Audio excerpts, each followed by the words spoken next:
Mario, you've looked into cartels operating in Europe over the last decade. How damaging has their activity been in terms of value drained from the European economy? Cartels are actually very detrimental for the economics because simply shift value from customers to companies who, for example, agree to fix the price or share markets in order to get higher profits.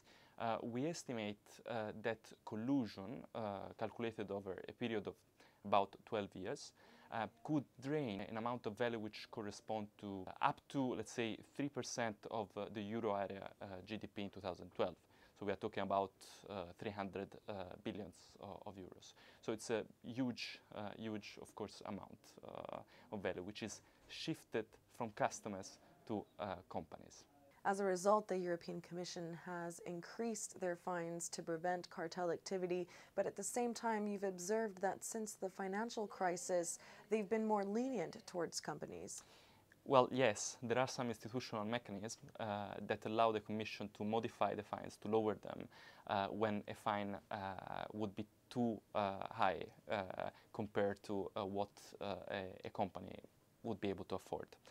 So during the crisis, we observed that, in fact, the economic downturn was taken into account and fines were lower. Of course, companies have argued that given the current financial climate, the European Commission's fines are simply too high. You suggest, though, that they're perhaps not high enough.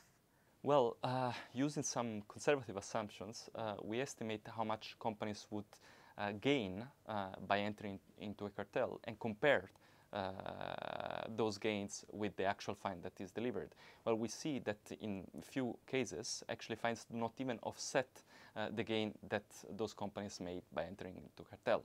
So that means that actually, ultimately, fines are not too high. That's a strong statement to make, then, that perhaps operating within a cartel is more profitable despite the multi-million euro fines. Well, yes, it could be in a way if you know that some institutional caps will bound the level of fines that will be imposed on you, because you know that the Commission will never go beyond what you can afford to pay. So when there is a crisis, clearly, in principle, you could exploit these mechanisms in order to game the system and get what you can from an infringement, enter into a cartel, and not pay the fine that you kind of should deserve, let's say. Is the solution then for the European Commission to increase their fines against cartels, or what other ammunition does it have to prevent cartels from profiting?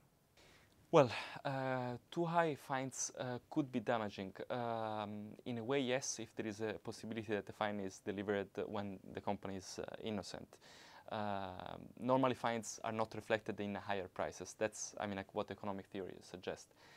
The problem with high fines is that are not likely to be credible, simply because we see that the Commission will not impose fines which are capable of pushing out from the market the company. Ideally, the Commission should try to target individuals which take actual decision of committing an infringement within a company. But for the European Commission, that's extremely difficult. In the UK, in the US, they use criminal sanctions, but the European Commission cannot, of course. So one thing that we found that could be useful is to reduce the time that is taken to make an investigation.